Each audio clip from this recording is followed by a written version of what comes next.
Hello everyone, welcome to sleepy classes. आज हमारा back to basics का जो टॉपिक है वो एनवायरनमेंट से है and that is biodiversity conservation.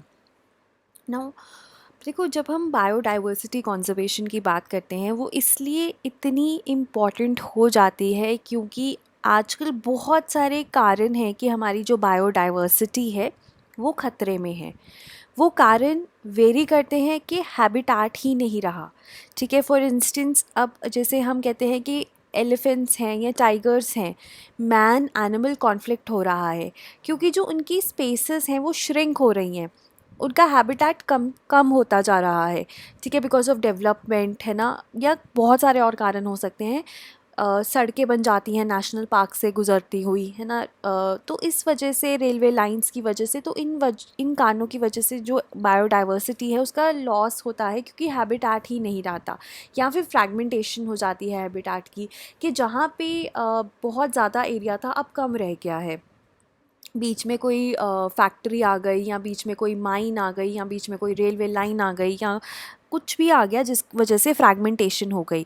उसके बाद रिसोर्सेज की ओवर एक्सप्लॉयटेशन की, बायोडाइवर्सिटी के लिए वो रिसोर्सेज ही नहीं बचते। Human sponsored ecosystems, like I said, कि जो इकोसिस्टम्स ह्यूमन बनाता है, ह्यूमंस बनाते हैं, क्लाइमेट चेंजेस की वजह से टेम्परेचर बढ़ता जा रहा है। जो एनिमल्स उस टेम्परेचर पे सर्वाइव नहीं कर पाएंगे वो ऑब्वियसली वो वैनिश हो जाएंगे, वो ख़त्म हो जाएंगे।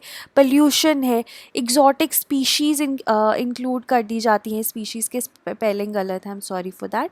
ठीक है, डिसीज़ेस हैं, शिफ्टिंग कल्टिवेशन, पोचिंग, है ना, लोग मार देते हैं। फॉर इंस्टेंस उनके कुछ पार्ट्स के लिए, जैसे टाइगर की बोन्स के लिए उनको मार दिया जाता है क्योंकि वो अपेरेंटली ट्रेडिशनल मेडिसिन्स में काम आती हैं, या फिर उनकी स्किन के लिए उनको मार दिया जाता है। तो पोचिंग बहुत कॉमन है, कई एनिमल्स को उनके हॉर्न्स के लिए मार दिया जाता है, राइट। सो कॉन्जर्वेशन इंपॉर्टेंट होती है, ठीक है, it becomes pertinent, it becomes a necessity. अब देखो, उसके बाद अगर हम बायोडाइवर्सिटी कॉन्जर्वेशन की बात करें तो तीन ऑब्जेक्टिव्स फुलफिल होते हैं उससे। पहली तो ये है कि जो इकोलॉजिकल प्रोसेसेस हैं, जो लेट्स से अगर हम टाइगर्स की बात करें, टाइगर्स आपको पता है कि वो टॉप प्रेडेटर है, फूड चेन में सबसे ऊपर आते हैं। अगर वो नहीं रहेंगे तो जो नीचे वाले एनिमल्स हैं उनके नंबर बढ़ते जाएंगे, है ना। और वो जब एनिमल नंबर्स बढ़ते जाएंगे तो वो इकोलॉजिकल प्रोसेसेस पूरी डिस्टर्ब हो जाएंगी, पूरा इकोसिस्टम डिस्टर्ब हो जाएगा। तो इसलिए बायोडाइवर्सिटी को प्रिजर्व करना इसलिए इंपॉर्टेंट है कि जो इकोलॉजिकल प्रोसेसेस है जो नेचर में चल रही हैं वो चलती रहें, eight the same time diversity maintain रहे स्पीशीज़ की, है ना। और उसके बाद क्या है कि जो हम बायोडाइवर्सिटी कंजर्वेशन जब हम करते हैं तो हम स्पीशीज़ और इकोसिस्टम की सस्टेनेबल यूटिलाइजेशन भी कर सकते हैं। इसका मतलब ये है कि हम उनको एक्सप्लॉइट नहीं कर रहे, ठीक है, हम इंश्योर कर रहे हैं कि बायोडाइवर्सिटी भी रहे और जो इकोलॉजिकल प्रोसेसेस हैं हम उनको सस्टेनेबली यूज़ भी कर पाएँ। ठीक है, तो ये तीन मेन ऑब्जेक्टिव्स हैं। अब देखो, जब भी हम बायोडाइवर्सिटी कंजर्वेशन की बात करते हैं ना तो दो तरीके हैं, इनसाइट और एक्साइट। ठीक है, ये इसको प्रोनाउंस किया जाता है, ऑन साइट भी कहा जाता है इसे, ठीक है, और वैसे इसको प्रोनाउंस किया जाता है इनसाइट। ठीक है, सीटो नहीं कहते, इनसाइट कहते हैं। मतलब कि जहाँ पे वो बायोडाइवर्सिटी एग्जिस्ट करती है नेचुरली वहीं पे हम उसे कंजर्व कर रहे हैं। जैसे कि नेशनल पार्क्स, जो बायोडाइवर्सिटी वहाँ पे एग्जिस्ट करती है हम उसको वहीं पे कंजर्व कर रहे हैं। इसके ऑपोजिट रहता है एक्स साइट। ठीक है, एक्साइट होता है बाहर। लेट्स से हमने कुछ एनिमल्स लिए और हमने उनको उनके नेचुरल हैबिटेट से उठा के उनको जूज़ में रख दिया, या फिर हमने उनको जीन बैंक्स में, उनके जो जीन्स हैं, उनका जो डीएनए है, उनको जीन बैंक या डीएनए बैंक में कंजर्व कर दिया। मतलब कि उस जगह पे हम उसे कंजर्व नहीं कर रहे, हम कहीं बाहर उसे कंजर्व कर रहे हैं। अब देखो, जो इनसाइट है वो ऑब्वियसली बेटर है ना, क्योंकि आप नेचुरल हैबिटेट, उस जो नेचुरल हैबिटेट है, जो भी वो प्रोसेसेस में इन्वॉल्व है, जो भी उसकी इंटरेक्शंस है, वो एनिमल जो है वहाँ पे कर पाएगा। तो इनसाइट कंजर्वेशन ऑब्वियसली बेटर रहता है हर लिहाज से। लेकिन कभी कभी क्या होता है कि एक्साइट हमें करना पड़ता है क्योंकि जो इनसाइट में कुछ ऐसे कंडीशंस आ जाते हैं कि हम इनसाइट नहीं कर पाते, है ना। या फिर आप लगा लो कि नंबर्स ही बहुत कम रह गए, जैसे 2-4 एक जगह पे रह गए जो स्पीशीज़ के नंबर्स थे, ठीक है। तो अब क्या है, हमें पता है कि वो नहीं सर्वाइव कर पाएंगे, तो हमें उन्हें एक साइड शिफ्ट करना पड़ता है कि वहाँ पे हम उन्हें इंश्योर करें कि उनकी ब्रीडिंग हो प्रॉपरली और जो यंग वंस हो वो प्रॉपरली मैच्योर हो पाएँ, है ना। फिर चाहे हम उनको रिलीज़ कर दें साइट पे, तो ये भी रहता है। तो इन साइट ऑब्वियसली बेटर है, लेकिन कभी कभी कंडीशंस नहीं अलाउ करती, तो हमें एक्स साइट पे आना पड़ता है। इनसाइट का मतलब है कि कॉन्जर्वेशन कर रहे हैं हम स्पीशीज़ की इन देयर नेचुरल हैबिटेट, या जहाँ पे वो एग्जिस्ट करते हैं उनके नेचुरल इकोसिस्टम में। अब देखो यहाँ पे क्या है, जो नेचुरल इकोसिस्टम है, नेचुरल सराउंडिंग है, उसको प्रोटेक्ट किया जाता है ना, उसको मेंटेन किया जाता है ताकि जो स्पीशीज़ हैं वो कंजर्व्ड और बेनिफिट कर पाए उसका। तो इसमें ये है, जैसे हमने नेशनल पार्क बना दिया, तो हम ये नहीं कहते कि हम टाइगर्स को प्रिजर्व कर रहे हैं, कंजर्व कर रहे हैं, हम कह रहे हैं हम जितनी भी स्पीशीज़ है वहाँ पे जिनमें से एक टाइगर हो सकती है उन सबको कंजर्व कर रहे हैं, ठीक है।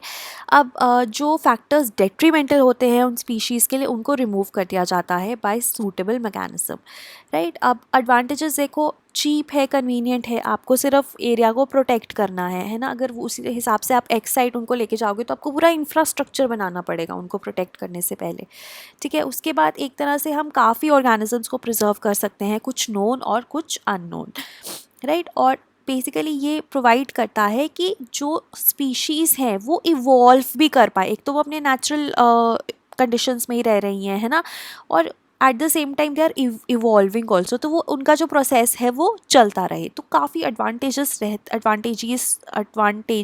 है इनसाइट, लेकिन इसका डिसएडवांटेज ये है कि इसके लिए स्पेस बहुत चाहिए होता है ना। अगर आप एक नेचुरल इन्वायरमेंट में रख रहे हो एक एनिमल को, तो काफ़ी ज़्यादा स्पेस उसको चाहिए होगा, आप उसको कम नहीं कर सकते हो स्पेस को, है ना। तो और आजकल क्या है कि इतनी ज़्यादा डिमांड है स्पेस को लेकर, तो वो एक कंस्ट्रेंट हो सकता है, तो वही एक डिसएडवांटेज है। अगर हम इसके एग्जाम्पल्स देखें, नेशनल पार्क्स है ना, sanctuaries, wild life sanctuaries, national park, biosphere reserves, reserved forest, ठीक है, कम्युनिटी रिजर्व्स, ठीक है, और हमारे पास कम्युनिटी रिजर्व्स होते हैं, कॉन्जर्वेशन रिजर्व्स, ये सब आते हैं। उसके अलावा आपने सुना होगा सेक्रेड ग्रोव्स। सेक्रेड ग्रोव्स क्या होते हैं, जैसे ना नॉर्थ ईस्टर्न जो स्टेट्स हैं, जैसे मेघालय में, वहाँ पे ना कुछ पार्ट ऑफ द फॉरेस्ट को कंजर्व कर लिया जाता है, उसको वन देवताज, फोक डेटीज़, या ये वन देवताज की तरह उसको पूजा जाता है, ठीक है। They are sacred for those people and they preserve it, उसको बहुत अच्छे से प्रिजर्व किया जाता है। और ऐसा देखा गया है कि कुछ ऐसे स्पीशीज़ है जो कहीं और नहीं मिलते, सिर्फ सेक्रेड ग्रोव्स में मिलते हैं, तो वो भी इनसाइट है। उसके बाद आता है जीन सैंक्चुरी। देखो ना, ये ना कन्फ्यूजन रहता है कि एक हमारे पास जीन बैंक्स होते हैं और डीएनए बैंक्स होते हैं, वहाँ पर तो हम क्या कर रहे हैं कि जीन्स को ना प्रिजर्व कर रहे हैं, उस स्पीशीज़ के जीन्स को लेके हमने प्रिजर्व कर लिया, वो एक्साइट है।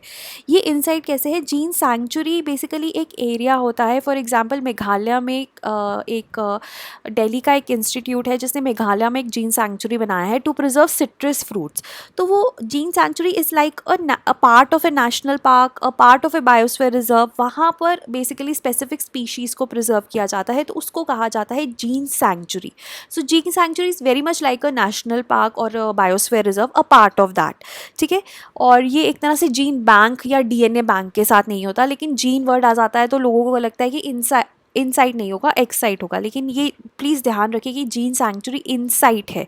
जीन सैंक्चुरी काफ़ी एक्सपेंसिव है अगर इसे हम देखें कंपेयर टू दी अदर्स, क्योंकि आप एक स्पीशीज़ को कंजर्व कर रहे हो और एक आधी स्पीशीज़ को ही हम कंजर्व कर पाते हैं, राइट। बट फिर भी किया जाता है क्योंकि नेचुरल वे है ये, ठीक है। और उसके अलावा protected forest, nature reserves, etcetera.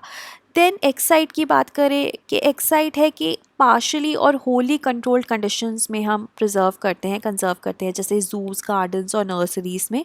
और ये जो कंजर्वेशन है ये उनके नेचुरल हैबिटेट के बाहर है, तो इसे एक्साइट कंजर्वेशन कहा जाता है, ठीक है। और देखो, अब कंपटीशन रहता है फूड को लेकर, वाटर को लेकर, तो वो जो कंपटीशन है स्पीशीज़ के बीच में वो हम एक्साइट में अवॉइड कर सकते हैं।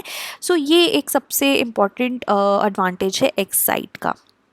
अगर हम इसके एग्जाम्पल देखें तो जैसे मैंने बताया सीड जीन बैंक है, फील्ड जीन बैंक होते हैं, क्रायो प्रिजर्वेशन है कि लिक्विड नाइट्रोजन में प्रिजर्व किया जाता है कुछ ऑर्गेनिजम्स को, बॉटनिकल गार्डन्स और जूस, ठीक है। उसके अलावा डीएनए बैंक, जीन बैंक को डीएनए बैंक भी कह दिया जाता है।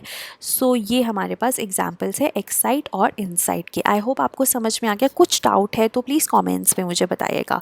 उसके बाद थोड़ी सी हम अगर अपने कोर्सेज़ के बारे में बात करें तो हमारा प्रीलिम्स क्रैश कोर्स चल रहा है फॉर 2020, और आप कंप्लीट कोर्स ले सकते हैं, आप सब्जेक्ट वाइज भी ले सकते हैं। और अगर 2021 की बात करें तो पीसीएम बैच चल रहा है हमारा, we have just started with the enrolments, और अगर आप 18th तक इसको इनरोल करते हैं तो आपको काफ़ी अच्छे डिस्काउंट्स मिलेंगे।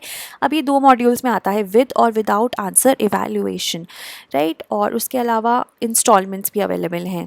ऐसे बैच है हमारे पास, ऑप्शनल्स में पॉलिटिकल साइंस और सोशियोलॉजी है, ये भी विद और विदाउट आंसर इवैल्यूएशन रहता है। एंड आप कॉम्बिनेशंस भी ले सकते हैं, फॉर एग्जांपल अगर आप पीसीएम को एसए के साथ लेना चाहें या ऑप्शनल या दोनों के साथ, ये जो कॉम्बिनेशन है इनमें आपको काफ़ी ज़्यादा डिस्काउंट मिल जाता है ऑलरेडी जो डिस्काउंट चल रहा है उस पर। Then we have prelims test series, ठीक है। तो अगर आप हमारी वेबसाइट पे जाइए, टारगेट 2021 ड्रॉप डाउन है, उस पर क्लिक कीजिए तो आप इन कोर्सेज़ के जो भी आप लेना चाहते हैं उसको आप ले सकते हैं। अगर कोई डाउट है तो हमें आप ईमेल कर सकते हैं या फिर कॉल कर सकते हैं। ये हमारा नंबर है और ये हमारी ईमेल आईडी हमारी sleepy.classes@gmail.com है, ठीक है। Thank you.